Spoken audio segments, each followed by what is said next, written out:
5계명과 권위라는 제목으로 말씀을 전하도록 하겠습니다. 우리는 5계명에 대해서 생각하면서 5계명의 직접적인 그런 가르침에 대해서 살펴보았습니다. 그것은 무엇이었냐면 바로 부모와 자식 간의 관계에 대해서 살펴보았죠. 그런데 부모와 자식 간에 있어서 순종과 어떤 권위에 대해서만 말씀한다고 해서 5계명이 말하는 것을 모두 다 우리가 지켰다라고 말할 수가 없습니다. 왜냐하면 5계명은 일반적인 권위의 문제까지도 우리에게 말씀하고 있기 때문입니다. 그러면 5계명에서는 그렇게 말하지 않는데 어디서 그런 걸 말합니까? 라는 질문을 할 수 있겠죠.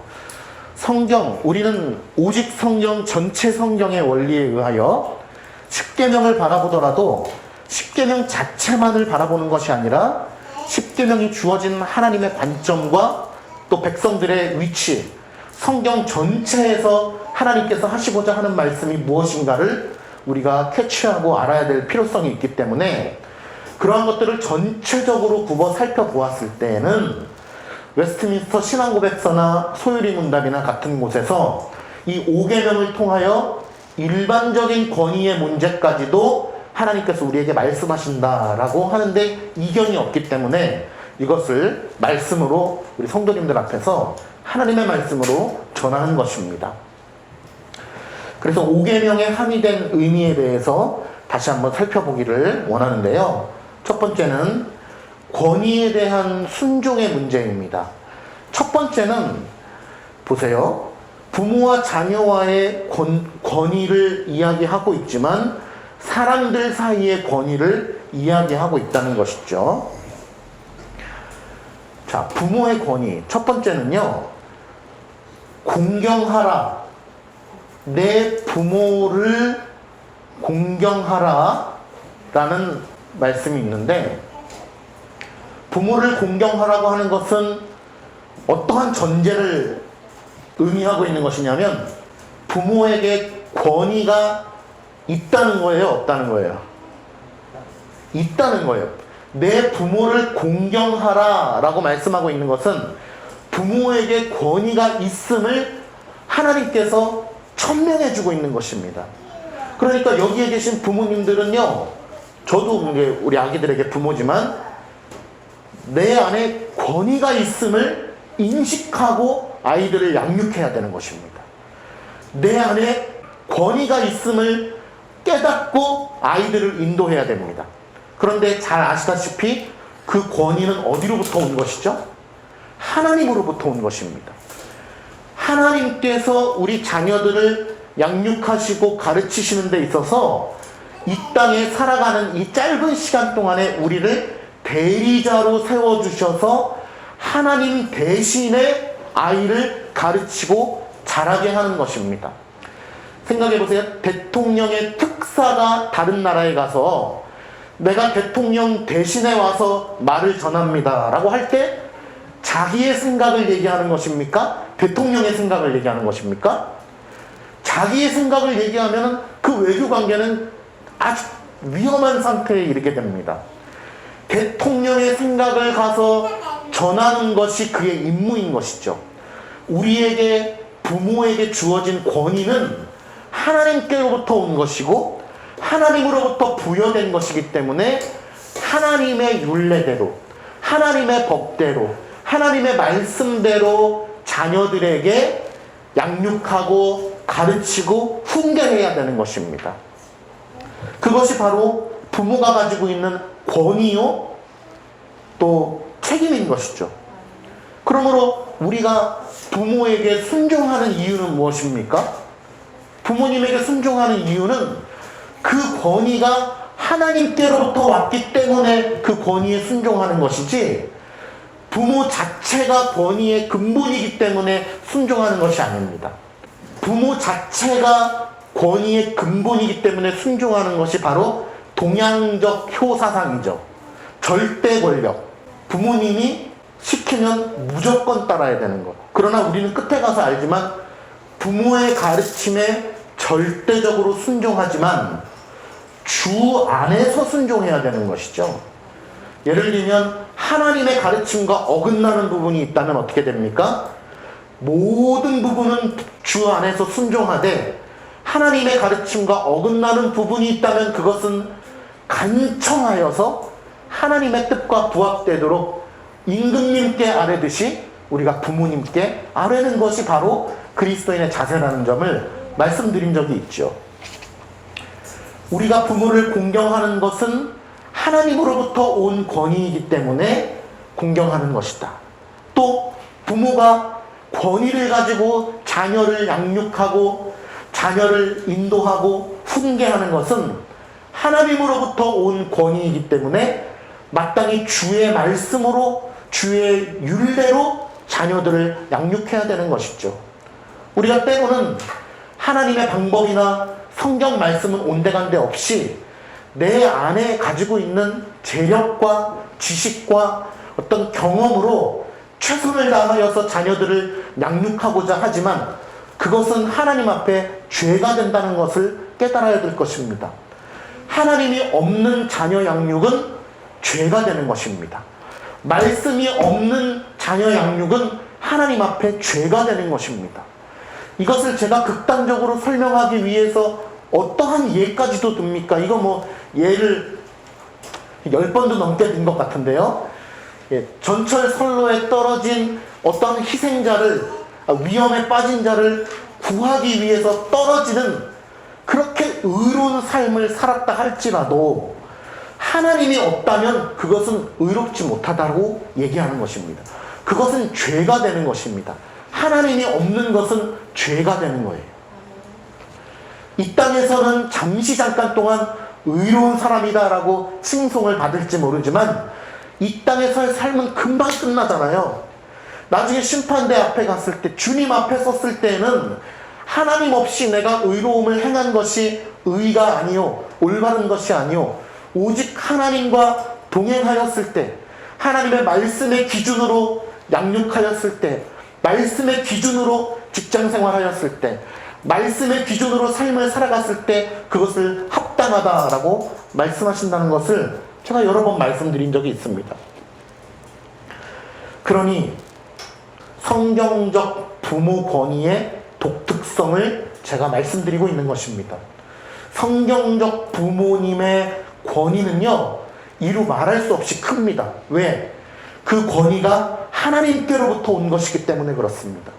그러니 부모님들은요, 권위를 가지고 자녀를 대해야 됩니다. 단 말씀 안에서, 주 안에서 내가 지금 자녀에게 훈계하고 양육하는 것이 하나님의 말씀에 부합되는 것인가 라는 것을 늘 말씀을 통하여 성찰해 봐야 되겠죠. 그러나 말씀으로 성찰할 수 있는 능력이, 분별력이 갖춰진 부모라면 권위를 가지고 자녀에게 말씀을 해야 될 것입니다. 자녀들은 어떻습니까? 내 부모가 가지고 있는 권위가 그냥 단순히 나를 낳아주셨기 때문에 내가 그 권위에 순종해야 되는 것이 아니라 하나님으로부터 온 그 권위이기 때문에 내가 그 부모의 권위 앞에 순복합니다 라고 하는 자세를 가진다면 그 권위에 순복하는 그 순복은 이루 말할 수 없는 커다란 아름다운 것이 되겠죠. 이것도 성경적 자녀 순복의 독특성입니다. 제가 만든 말이지만 참 잘 만들었다고 생각합니다. 그러니 하나님을 아는 부모에게 있어서 자녀를 대할 때의 그 권위와 책임은 이루 말할 수 없는 것입니다.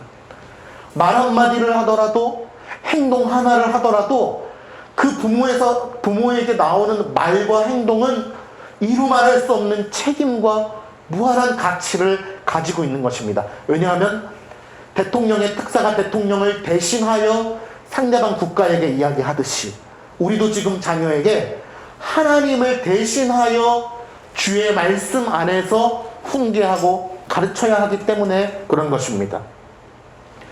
자녀의 순복도 보통 큰 것이 아닙니다.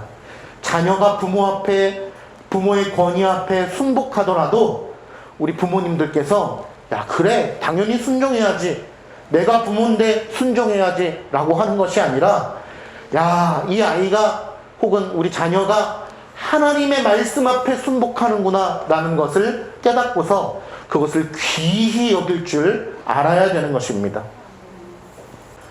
그러니 부모 권위의 절대성, 왜? 하나님으로부터 온 권위이기 때문에 그 절대성이 있는 것이죠. 부모 책임의 절대성, 왜죠? 하나님을 대신하여서 지금 자녀를 기르고 있는 것이기 때문에 그렇습니다.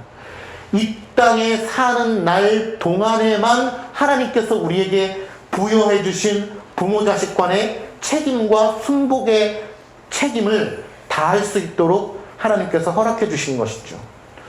나중에 천국에 가면은 어떻게 될까요? 우리가 하늘나라에 가게 되면은 그때도 아유 부모님 말씀이니까 순종해야지 라고 하는 것이 아마 없을 것으로 보입니다. 천국에 가서도 야 너 임마 내 아들이니까 내 말 들어야지 임마 이런 것이 없을 것으로 성경적으로 우리는 보고 있습니다. 이 땅에 사는 날 동안에 하나님께서 허락해 주신 아주 고귀하고 아름답고 하나님으로부터 부여된, 부모님의 권위도 하나님으로부터 부여된 것이고 부모님께 순복하는 것도 하나님으로부터 부여된 그 고귀하고 아름다운 것이 바로 하나님께서 허락해 주신 것이라는 거죠. 그러므로 부모된 이가 부모로서의 역할을 다하지 못할 때, 즉 주 안에서 훈계하지 못할 때, 말씀으로 자녀를 가르치지 못할 때 그것은 죄를 범하는 것입니다. 말씀 아래서 부모의 권위 아래 순복하지 못할 때 그것은 죄입니다. 그러니 우리가 주 안에서 부모님의 말씀에 권위에 순복하고 주 안에서 권위를 가지고 자녀를 양육하고 훈계하는 것이 얼마나 가치 있는 일이고 중요한 일입니까? 저희는 오늘도 우리 10시에 이제 기도할 때 나라와 민족을 위해서 기도했지만 여러분 나라와 민족을 위해서 지금 기도할 때입니다. 예. 나라와 민족을 위해서 기도하는데 지난주에도 말씀드렸지만 각각 기독교 가정들이 우리의 가정들이 기독교적으로 올바르게 회복되지 않은 상태에서 나라와 민족을 위해서 기도하는 것이 어불성설입니다. 각 가정이 바로 서야지 지역이 서는 것이고 교회가 서는 것이고 교회들이 바로 서야 지역과 나라가 바로 서는 것이죠. 이 나라는 늘 교회가 바로 세워짐으로 말미암아 대한민국의 역사가 흘러왔습니다. 대한민국의 역사입니다. 조선왕조 500년의 역사가 아니고 대한민국의 역사는 교회와 함께 왔습니다. 조선 말기에 선교사들이 들어오고 학교와 병원을 세우고 복음을 전하고 거기서부터 이 나라가 시작되어진 것이죠. 초도에도 말씀드렸듯이 세상적인 방법을 통해서 자녀들을 열심히 양육한다고 해도 그것은 하나님의 생각과 하나님의 뜻과 일치되지 않는 것이라면 그것은 아무것도 아닌 것이 될 것이며 죄가 되는 것입니다. 아마 우리들 중에도 어떤 자녀들을 다 공부시켜 보시고 그러한 분들이 많이 계시기 때문에 아마 아실 것입니다. 이 평촌만 해도 얼마나 학군이 높은지 몰라요. 평촌 학원가 가면은 정말 말도 못하게 그 학군이 셉니다. 저는 아직 이제 그 정도까지 아이가 장성하지 않았기 때문에 100% 다 경험해보진 못했지만 학생들을 지도하면서 그런 것들을 보게 되었죠. 그런데 공부 열심히 하는 것도 좋습니다.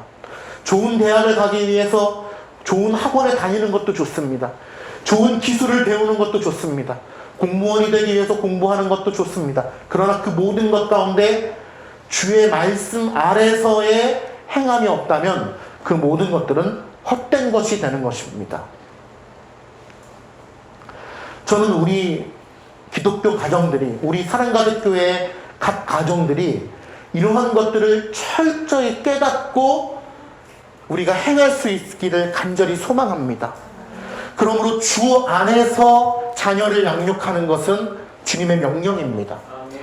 지금 이 순간 여러분에게 부여된 주님의 명령입니다. 그리고 주 안에서 부모의 권위 아래 순복하는 것은 바로 지금 이 순간 주님께서 우리에게 주신 명령입니다. 그것이 회복될 때 교회가 바로 서는 것이죠. 그래서 한국교회가 1990년대부터 해온 것이 무엇입니까? 아버지 학교, 어머니 학교, 어떤 가정 회복의 어떤 잔치라든지 그런 것들을 해왔잖아요. 왜 그러냐 하면 교회를 세워가다 보니까 가정이 깨어지면은 그 교회가 존속할 수가 없기 때문입니다. 아무리 사랑 가득 교회가 교리로 공부를 하고 어떤 바른 신앙을 추구한다 하더라도 가정이 바로 세워지지 않으면은 그 교회는 다 산산조각 나기 때문이라는 것을 한국 교회가 깨달아서 가정 회복 운동을 많이 하고 있는데요. 가정 회복 운동을 저도 기본적으로 찬성하지만 그 근본적인 것에는 결국 이러한 성경적 가르침, 십계명의 가르침, 사도신경과 주기도면의 가르침이 우리 교회 안에, 가정 안에 있어야만 한다는 것이죠. 지금까지 그렇게 못했다고 해서 우리가 슬퍼할 필요는 없습니다. 지금부터 그렇게 하면 되기 때문에 그래요.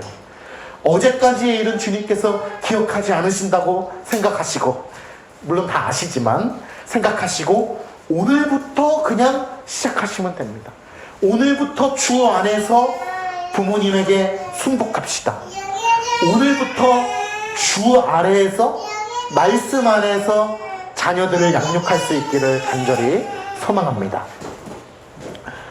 두 번째는요, 지금 부모의 권위에 대해서 말씀했습니다. 두 번째는 사회적 권위입니다.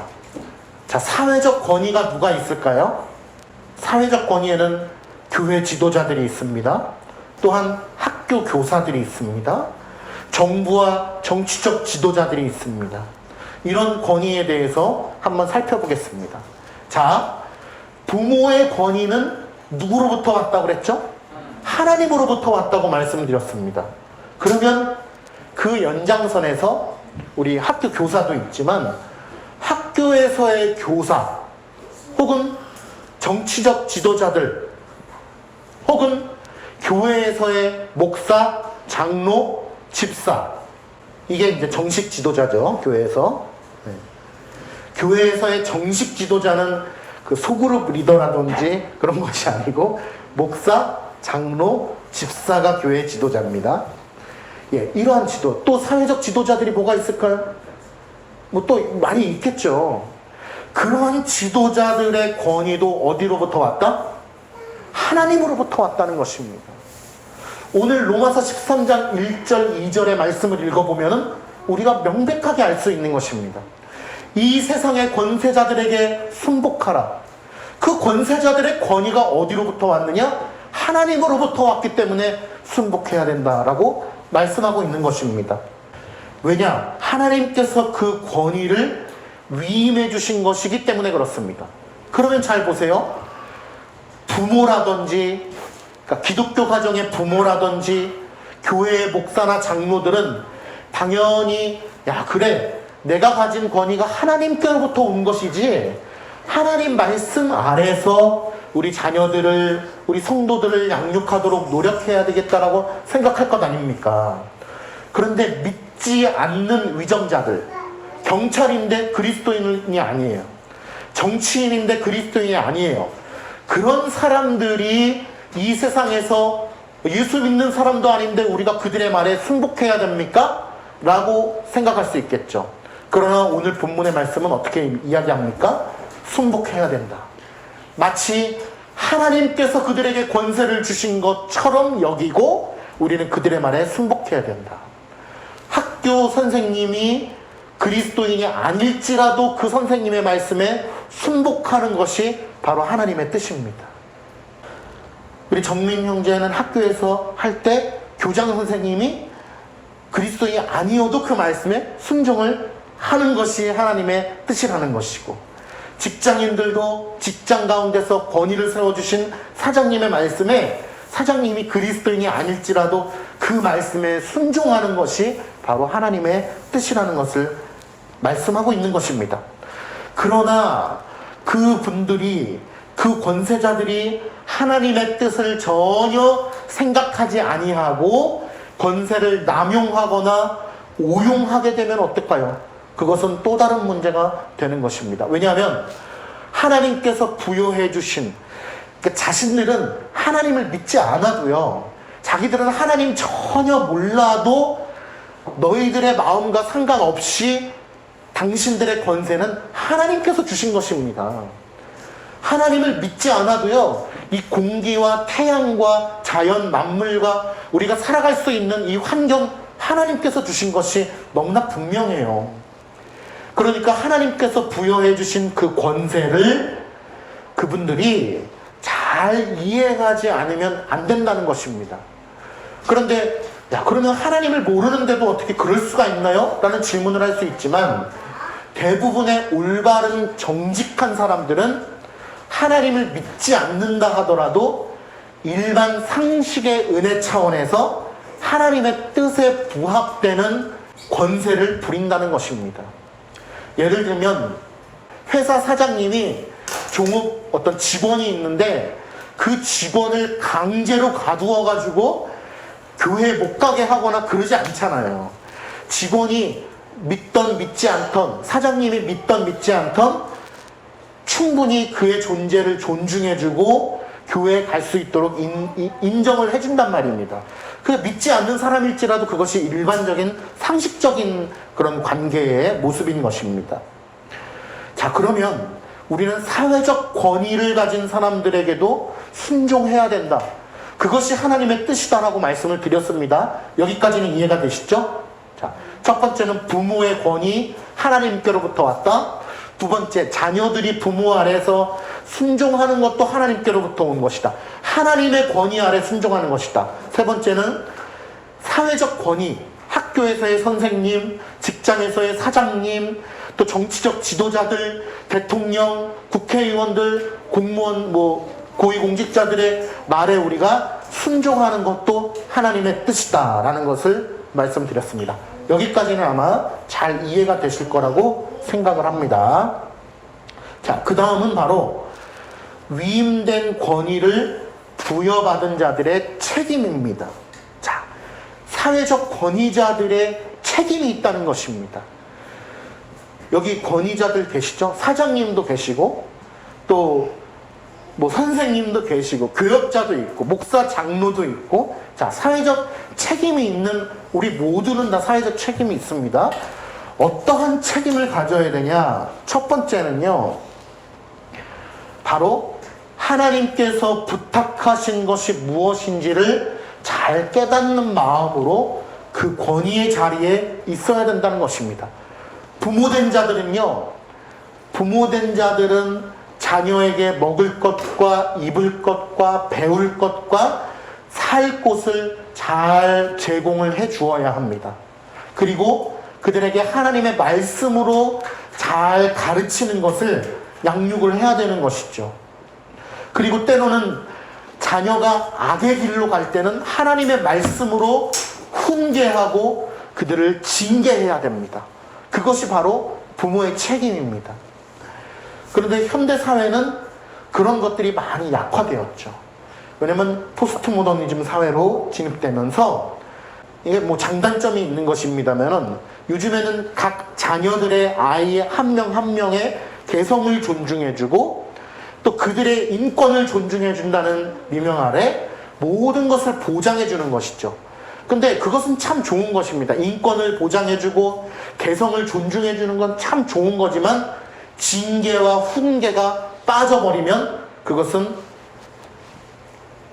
아무것도 아닌 것이죠. 그러므로 개성을 존중해주고 인격을 존중해주고 인권을 중시 여기는 것은 좋은 거지만 말씀 아래에서 징계와 훈계가 같이 가지 않으면 그것은 아무것도 쓸모가 없는 것이 되는 것입니다. 예전에 우리 한국의 전통사회는 어땠습니까? 오히려 반대였죠. 그래서 자녀들을 부모의 소유물로 여기고 내 마음대로 하고 심지어는 어땠습니까? 자녀의 결혼을 맘대로, 그죠? 그래서 남편 얼굴도 보지 못하고 시집가고 그런 일들도 있었잖아요. 그런 것도 잘못된 것이지만 급격하게 우리나라가 현대화되면서 너무 또 반대쪽으로 가게 되었다는 것이죠. 그래서 우리가 늘 하나님의 말씀으로 우리의 심령을 잘 지키지 않으면 안 되는 것입니다. 즉 옳은 가르침을 가지고서 사람들을 다스려야 된다. 선생님들은 올바른 기준 아래서 학생들을 가르쳐야 될 것이고, 사장님들도 올바른 기준 아래서 직원들을 보살펴야 될 것이고, 부모도 하나님의 말씀 아래서 자녀들을 양육해야 된다. 두 번째는요, 그 권세자들이 해야 될 것 중에 정말 중요한 것 중에 하나인데, 그것은 바로 내 학생들도, 내 자녀들도, 내 직원들도 하나님의 형상이라는 것을 기억해야 됩니다. 하나님께서 부여해 주신 형상이고, 하나님께서 지금 나에게 허락해 주신 파트너라는 것을 기억해야 되죠. 이것을 기억하지 못하면 어떻게 됩니까? 내가 가진 권위로 자녀를 휘어잡게 되는 것입니다. 이것을 기억하지 못하면 내가 가진 권위로 학생들을, 자녀들을, 직원들을 휘어잡게 되는 것입니다. 왜? 권세자들에게 복종하라고 한 하나님의 말씀만 기억하는 거예요. 그리고서 나에게 복종하라고 강요를 하는 것입니다. 그러나 그렇지 않습니다. 왜냐하면 우리 모든 멤버들은 다 하나님의 형상이기 때문에 그런 것입니다. 우리가 자녀를 말씀으로 훈계해야 하지만 하나님의 형상이라는 것을 기억한다면 그것은 함부로 할 수 없는 것입니다. 하나님의 형상인 것을 기억한다면 내 뜻과 내 기분대로 할 수 없는 것이죠. 특히 이 사회 모두가 그렇지만 교회 안에서 사역자들로 세워주신 집사와 장로와 목사들은 반드시 이러한 태도를 가지고 모든 교우들을 섬겨야만 합니다. 그렇게 할 때만이 참으로 권위 있는 자로 세워지게 되는 것이죠. 내가 권세가 있다 하더라도 다른 분들도 동등한 권위를 지닌 분으로 보는 것입니다. 그것이 바로 하나님으로부터 부여된 권위를 가진 자들의 마땅한 태도인 것입니다. 그런데 만약에 예를 들어서 정통성이 없는 정부나 그런 정부의 정치 지도자들은 권위주의를 막 부리게 됩니다. 왜냐하면 내 안에 권위가 없기 때문에 그 권위를 갖추기 위해서 권위주의를 막 부리는 것이죠. 정말로 권위가 없는 부모는 권위주의를 부리게 됩니다. 우리 모두가 다 위험한 것이죠. 그러니 하나님으로부터 온 권위, 말씀 아래에서 행하는 권위가 없다면 우리는 권위주의에 빠지기 십상입니다. 참된 권위가 없는 곳에는 권위주의가 기승을 부리기 때문입니다. 권위주의는 어떻습니까?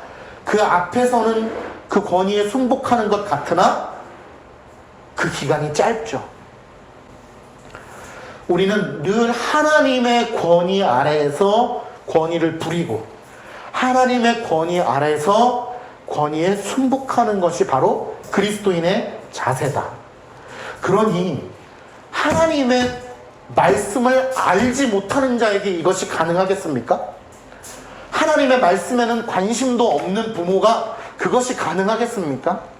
하나님의 말씀을 전혀 기뻐하지 않는 학교 선생님이 학생들을 그렇게 가르칠 수 있겠습니까?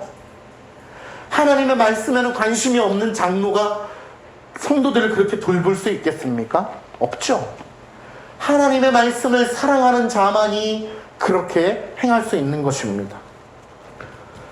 자, 그러면 우리는 그 권위 아래 순복해야 된다고 했는데, 세상의 권위 아래서도 순복해야 된다고 했는데, 그러면 권위 아래 있는 자들의 책임에 대해서 한번 살펴보도록 하겠습니다. 혹시 그런 영화 아세요? 두사부일체라는 영화 아세요? 두사부일체 영화의 그 제목의 뜻이 뭐죠? 두목과 스승과 아버지. 예. 아버지의 은혜는 하나다. 요게죠. 근데 이 말이 원래 어디서 온 거냐면 아시다시피 군사부일체라는 말에서 왔죠. 임금과 스승과 아버지의 원뜻은 아버지의 은혜는 하나다 이건데, 이제 한문으로만 따지면 임금과 아버지와 스승은 하나다라고 하는 그런 권위를 드러내는 그런 말이 있습니다. 그 영화 속에서 보면은 그 영화 배우 정준호 씨가 이제 물론 극중이죠. 극중에서 선생님한테 반항하는 그런 삐뚤어진 학생을 보면서 정말 막 주먹질을 해대면서 감히 선생님 말씀에 토를 단다고 하면서 막 그런 싸우는 장면이 있었던 것이 기억이 납니다. 예, 그런 권위가 없어진 시대를 살아가고 있죠. 교회에서 목사가 아니고, 집에서도 부모가 아니고, 학교에서도 교사가 아닌 시대를 살아가고 있는 것이 현실입니다. 그것은 하나님의 말씀이 우리 안에 없기 때문입니다. 하나님의 말씀을 떠났기 때문입니다. 하나님의 말씀을 올바르게 가르치고 하나님의 말씀대로 살기를 간절히 원하는 교회와 하나님의 말씀대로 살기를 원하는 학생과 교사들이 있는 학교는, 그런 가정은 그렇게 될 수가 없기 때문입니다. 하나님께서 부여해 주신 권위를 우리가 어찌 감히 하찮게 여길 수 있겠습니까? 중요한 것은 사도 바울이 오늘 로마서 13장 1절에 뭐라고 말씀합니까? 각 사람은 위에 있는 권세들에게 굴복하라. 여기서 굴복하라고 하는 것은요, 비굴한 복종을 이야기하는 것이 아니라 하나님의 뜻에 복종하라는 것입니다. 하나님의 뜻을 분별할 수 없는 자들은 복종도 할 수 없겠죠. 하나님의 뜻이거늘 그 말씀 앞에 복종해야 되는 것입니다. 그러면서 사도 바울이 이렇게 강조합니다. 권세는 하나님께로 나지 않음이 없나니 모든 권세를 다 하나님께서 정하신 것이다 라고 말씀하고 있습니다. 우리 지역을 관할해주는 경찰서장님의 권위를 누가 정하셨다고요? 하나님께서요. 내가 다니고 있는 학교의 담임선생님의 권위를 누가, 어린이집에 우리 담임선생님의 권위를 누가 정해주셨다고요? 하나님이요. 우리 교회에서의 목사와 장로의 권위를 누가 정해주셨다고요? 하나님께서요. 그러므로 제가 말씀드리는 것이, 우리가 장로를 피택하여서 세운 것이 인기 투표를 한 것이 아닙니다. 하늘의 일이에요. 하나님께서 세워주신 것임을 제가 누차 말씀을 드리고 있는 것입니다. 물론 다른 어떤 집사님들, 다른 어떤 성도님들, 뭐 소그룹장이라든지 그런 것도 다 하나님께서 세워주신 것이 분명합니다. 우리 모두는 다. 그러나 특히 목사와 장로와 집사는 교회에서의 권위로 하나님께서 세워주신 것이다. 이 세상의 모든 권위도 마찬가지입니다. 그러니 우리가 그 권위 아래 순종하는 것이 마땅하다. 그런데 우리가 생각해 봐야 될 것은, 그 권세자들이 자신이 해야 할 일을 잘 감당하지 못할 때 어떻게 해야 되겠는가 라고 하는 것이 또 다른 문제가 됩니다. 제가 TV는 잘 안 보지만 그 인터넷으로 잠깐 요즘에 하는 드라마를 잠깐 봤어요. 그 드라마 제목이 뭐였냐면 비밀의 숲이라는 드라마였습니다. 근데 거기에 보니까, 제가 내용은 정확히는 잘 모르겠는데, 경찰서장이 미성년자 그 성 관련 그런 걸 했던 것 같아요. 미성년자와 성관계를 맺는 그런, 돈을 주고받는, 원조 교제 뭐 그런 걸 했던 것 같아요. 근데 그런 것이 드라마 속에서 막 끝내 밝혀지면서 경찰서장과 경찰, 뭐 형사과장, 모든 경찰들이 다 있는 자리에서 그것이 밝혀지게 되는 장면이었던 것 같아요. 그러니까 검사가, 제가 좋아하는 배우 중에 한 명인 조승우 그 검사가 뭐 하십니까? 빨리 체포하십시오 라고 하는 장면에서 그 경찰서의 서장보다 밑에 있는 형사과장인가요? 그런 사람이 경찰서장에게 수갑을 채우는 장면이 나오더라고요. 자, 권위에 순복하라고 했지만 권세자가 하나님의 뜻에 반할 때는 우리가 어떻게 해야 되겠는가? 라고 하는 질문을 던질 수 있는 것입니다. 보세요. 예를 들어서 우리가 성경적인 가르침은 뭐냐 하면 교사의 권위를 인정하는 것이 성경적 가르침입니다. 학생이 교사보다 더 권위가 높아서는 안 돼요. 그것이 바로 성경의 가르침입니다. 왜냐? 인간의 폐악된 본성을 살펴볼 때에 교사가 더 권위를 가지고 학생들을 이끌어줘야 그것이 바로 성경적인 순리라고 하나님께서 말씀해주고 있는 것입니다. 부모가 권위가 있잖아요. 그런데 자녀들도 귀하죠. 그러나 부모보다 자녀가 권위가 더 높으면 어떻게 됩니까? 안 되는 것입니다. 그 질서에 맞지가 않는 것입니다. 그것이 하나님의 법이에요. 저도 목사로서 교회에서 권위가 있어야 되죠. 권위주의를 부려서는 안 되겠지만 권위가 있죠. 그런데 그 권위가 있는 것이 야 무슨 목사만 권위가 있느냐 그러면서 성도들이 어떤 한 성도나 성도들이 권위가 더 높아버리면 그 질서에 맞지가 않는 것입니다. 그래서 하나님께서 성경을 통하여서 목사와 장로들의 모임을 통하여 그 권위를 세워주신 것이고 그것을 장로교에서 뭐라고 부릅니까? 당회라고 부르죠. 당회의 권위가 있는 것입니다. 앞으로 우리 교회도 이제 10월 마지막 주 정도에는 우리가 장로 임직식 및 안수집사 인준식을 하려고 합니다.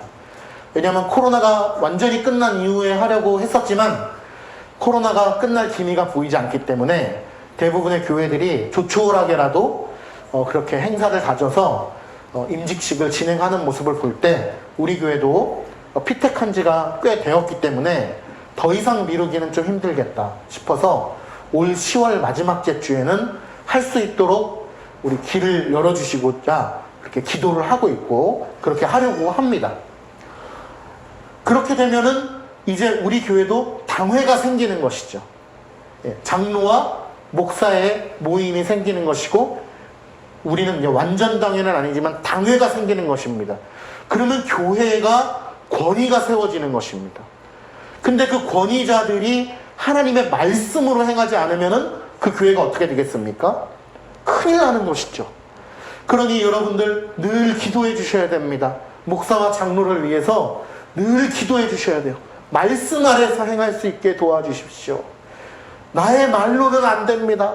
하나님께서 강권적으로 잡아주셔서 우리 교회를 참 말씀 아래서 인도해 갈 수 있도록 도와주시옵소서. 이렇게 기도해야 되는 것이죠.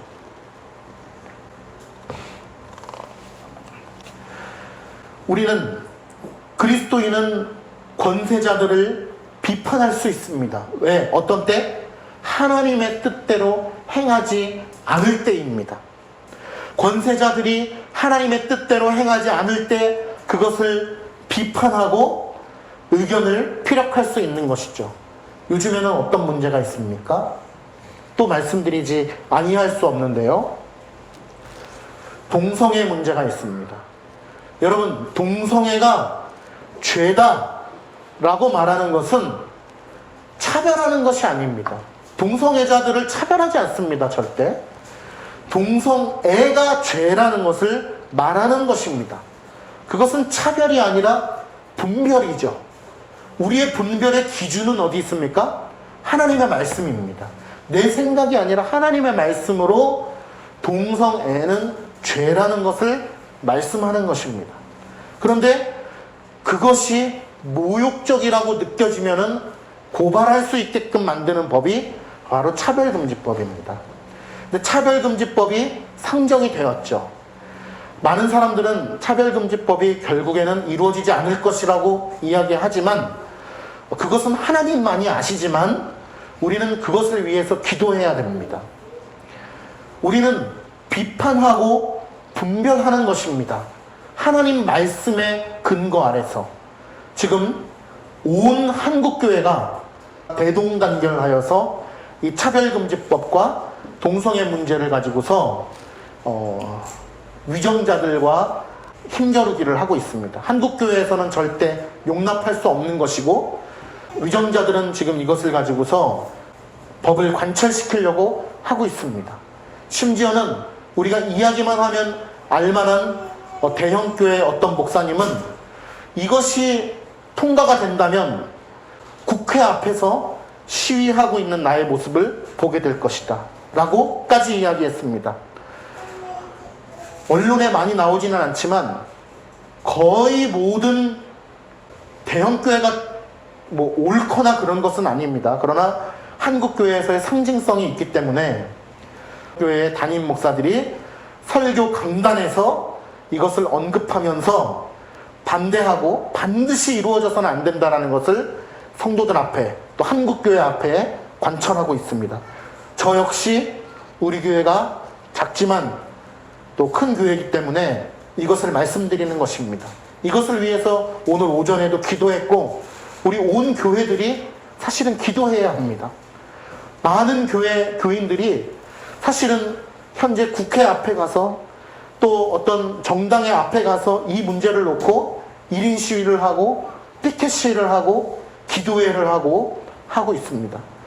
우리 교회는 제가 이런 것들을 많이 말씀드리지 못했기 때문에 우리가 심각성에 대해서 함께 나눌 시간이 많이 없었지만, 사실은 대단히 심각한 문제가 한국교회 아래 벌어지고 있는 것이죠. 그런데 참 고무적인 일은 엊그저께 어떤 야당에서 기독 국회의원들 모임에서 이것을 정식으로 반대한다라고 나와서 기자회견하는 모습을 보았습니다. 그것은 참 고무적인 일인데, 왜냐하면 기독 국회의원들의 모임이라고 얘기하면서 차별금지법을 반대한다라고 기자회견을 했기 때문입니다. 여당에서도 이러한 모습들이 나오기를 바랍니다.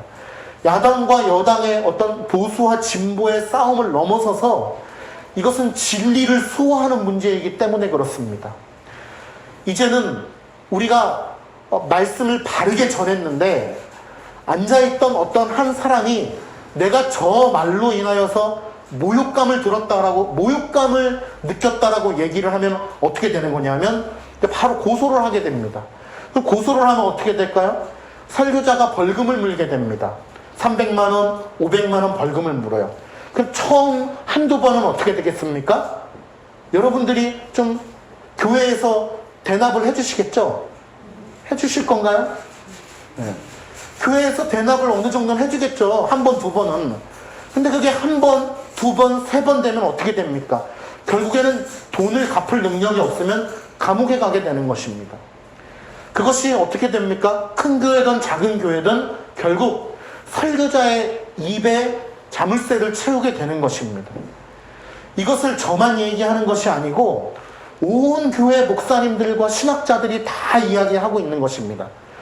특별히 우리 강도사님 역사 전문가신데요. 기독교에서 전문가신데 역사를 바라보면 그렇습니다. 기독교를 핍박하고 설교자의 입에 자물쇠를 채우고자 하는 시도의 첫 부분에는 반드시 이런 것들이 있었다라는 것입니다. 그렇기 때문에 여러분 기도해 주시기를 꼭 부탁드립니다. 이것은 좌우의 문제가 아니고 진보 보수의 문제가 아닙니다. 진리를 수호하느냐 마느냐, 출판의 자유가 보장되느냐 마느냐, 설교자의 자유가 보장되느냐 마느냐의 문제인 것입니다. 교회의 존속의 문제입니다. 이 코로나로 인하여서 한국 교회가 많이 위축됐습니다. 그러나 저는 반드시 믿고 기도하는 것이 있는데, 우리 사랑가족교회는 이전보다 더욱더 건강하고 튼튼하게 세워질 것을 믿습니다. 우리 사랑가족교회뿐만 아니라 그동안 본질에 집중했던 교회들 있죠? 본질에 집중했던 교회들은 이전보다 더 건강해질 것을 저는 믿습니다. 우리 교회 같은 경우 다 느끼시겠지만 코로나로 인하여서 많은 타격이 없습니다. 왜냐하면 이미 이전에도 본질에만 집중하고 있었던 터라 안 하고 있었던 것들이 많잖아요, 우리는. 그러니까 타격이 별로 없어요, 사실은. 그런데 많은 일을 프로그램을 벌려놨던 교회들은 타격이 큽니다. 하던 것을 안 하게 되니까 굉장히 힘들어지겠죠. 그것이 뭐 악하다라고 이야기하는 것은 아닙니다. 그러나 우리 모든 한국 교회들이 이전보다 더욱더 본질에 집중할 수 있기를 바랍니다. 가장 본질은 주일 성수이고 주일날 바른 말씀이 선포되는 것이고 바른 성례가 시행되는 것이고 권징이 그 교회 안에 있는 것입니다. 말씀 아래서의 훈계가 있는 것입니다. 지도가 있는 것입니다. 그것이 없으면 교회가 바로 세워져 나갈 수 없기 때문에 그렇습니다. 우리는 늘 위정자들을 위해서 기도해야 됩니다. 여러분, 방금 전에 위정자들이 하나님을 인식하지 않고 패악을 저지르면 우리 어떻게 할 수 있다고 했습니까? 비판할 수 있다고 했습니다. 그리고 여러 가지 채널을 통해서 의견을 개진할 수 있습니다. 1인 시위도 할 수 있고 피켓 시위도 할 수 있고 이렇게 강단을 통하여 진리를 전할 수도 있고 출판을 통하여 인터넷을 통하여 여러 가지 의견을 개진할 수 있습니다. 그런데 중요한 것이 있습니다. 이것이 정말 중요합니다. 그것은 뭐냐 하면 고난과 압제를 인내하면서 지금은 다 말씀드릴 수 없지만 분명한 것은 기독교 핍박의 시대입니다. 교회를 탄압하고 있는 시대임이 너무나 분명합니다. 그런데 중요한 것은 그 고난과 압제를 인내하면서 기도해야 된다는 것입니다. 우리 대통령을 위해서 기도해야 된다는 것입니다. 총리를 위해서, 위정자들을 위해서, 국회의원들, 공무원들을 위해서 기도해야 된다는 것입니다. 비판만 하고 시위만 하고 어떤 올바른 것을 이야기한다고 하면서 기도하지 않으면은 그것은 아무것도 아닌 것입니다. 그러면 우리는 기도해야 됩니다. 어떻게? 권세자들이 주님께로부터 위임된 사역을 잘 감당할 수 있도록, 이미 잘 감당하고 있다면 그 감당하고 있는 것을 감사하면서 하나님 앞에 영광을 올려드려야 될 것이고, 잘 감당하지 못하고 있는 부분이 있다면 하나님께서 잘 감당할 수 있는 은혜를 주시기를 소망하는 마음으로 그들을 위해서 기도해야 되는 것이죠. 물론 그 이상을 넘어서면 또 다른 문제가 됩니다. 그렇기 때문에 우리는 이 현실을 놓고 하나님 앞에 기도할 수 있기를 간절히 소망합니다. 세 번째로는 하나님의 뜻대로 권세를 부리지 않는 자들 앞에서 우리는 무엇을 할 수 있는가? 세 번째는 바로 여러 가지 채널들을 통해서 주어진 상황을 개진하려고 노력해야 되는 것입니다. 뭐가 있을 수 있느냐? 투표에 참여하는 것입니다. 여론 형성을 하기 위해서 열심히 발로 뛰는 것입니다. 여러분, 그렇게 발로 뛰어주시기를 부탁드리겠습니다. 우리 교회 목사님이 강단에서 하나님의 말씀을 하나님의 말씀대로 바로 전하는 데 있어서 그것을 침해할 수 있는 세력은 아무도 없다라는 것을 꼭 지역사회에서 친구들과 직원들과 관계 속에서 말씀해 주시기를 바랍니다. 왜? 하나님께서 그렇게 말씀하셨기 때문입니다. 하나님을 섬기지 않는 것은 죄입니다. 그것을 이야기했는데 누군가가 모욕감을 느꼈다고 해서 고소를 하면 안 되는 것입니다. 그것이 설교의 자유이고 복음 전파의 자유인 것이죠. 그렇게 여론 형성을 해주시기를 부탁드립니다. 또 시민운동을 그렇게 할 수 있습니다. 시민운동을 조직하여서 그러한 것들을 의견을 개진할 수 있고 또 감시활동도 할 수 있습니다. 예를 들면 아파트의 통장, 동장, 동대표 이런 것들을 우리가 감당함으로써 올바른 방향으로 이끌어 나가게 할 수 있는 것입니다. 혹은 강연회라든지 그런 세미나를 통해서도 올바른 것들을 전할 수 있는 것입니다. 저는 귀한 사역을 최근에 하나 시작하게 되었습니다. 그것은 바로 기독 출판사를 시작하게 된 것인데, 제가 기도 가운데 하나님의 은혜 가운데 기독 출판사를 시작하게 되었습니다. 출판사의 이름은 개혁입니다. 도서출판 개혁. 여러 가지 은혜 가운데 기도하다가 어떻게 하면 이 진리를 좀 더 멀리 많은 사람들에게 개혁신학을 잘 전달할 수 있을까? 이런 고민을 하고 기도하다가 하나님께서 붙여줄 만한 자를 붙여주시고 또 열어줄 만한 길을 열어주셔서 도서출판 개혁을 이렇게 열게 되었고, 이제 조만간 오픈을 하고 또 책도 나오게 될 것입니다. 그래서 여러 책들을 내므로써 마땅히 그리스도인들이 읽고 깨달아야 할 것들을 이 세상에 내놓는 귀한 출판사가 되기를 소망하는데, 우리 성도님들도 함께 기도해 주시기를 부탁드리겠습니다.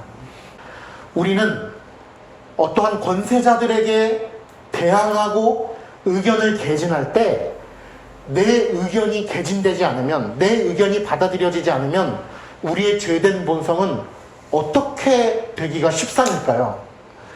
우리 몇 년 전인가요? 촛불 집회를 기억하실 것입니다. 광화문에서 촛불 집회를 아마 나가보신 분도 계시고 아마 나가보지 않았더라도 TV로는 아마 다 보셨을 텐데요. 처음에는 좋은 마음으로 그런 촛불 하나를 들고 시작합니다. 그런데 사람의 죄성이 어떠냐면요, 내 의견이 반영이 되지 않잖아요? 점점 어떻게 될까요? 촛불 하나 가지고 양이 안 찹니다. 횃불을 들게 됩니다. 그래도 내 의견이 막 개진이 안 되면요, 사람의 죄성은 폭력적이 됩니다. 그것이 인간의 기본적인 죄성이에요. 그래서 우리는 늘 말씀 아래 있지 않으면 안 되는 겁니다. 늘 말씀으로 나를 가두어야 돼요.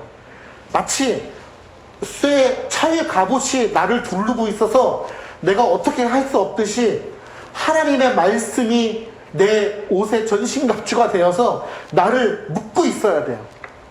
마치 밧줄이 내 몸을 묶고 있으면 내가 내 마음대로 할 수 없는 것처럼 하나님의 말씀이 나를 묶고 있지 않으면 나의 죄성은 폭발하게 되어 있다는 것입니다. 그래서 좌든 우든 폭력적인 사람들이 꼭 있잖아요. 폭력적인 것은 용납이 될 수 없는 것입니다. 특히 그리스도인으로서 폭력성을 가지고서 나의 의견을 개진하려고 하는 것은 하나님의 법에 부합되지 않는 것이죠. 로마서 12장 17절에 보면 이런 말씀이 있습니다. 아무에게도 악으로 악을 갚지 말고 모든 사람 앞에서 선한 일을 도모하라. 그러나 어떻습니까? 악에게 지지 말고 선으로 악을 이기라 라고 말씀하고 있습니다. 우리가 폭력성이 가미가 되면은 바로 이즘이 되는 것이죠. 주의가 되는 것입니다. 극우가 되는 것이고 극좌가 되는 것이고 극기독교도 될 수 있는 겁니다. 개혁주의에 아주 극단적인 그런 사람들도 있거든요.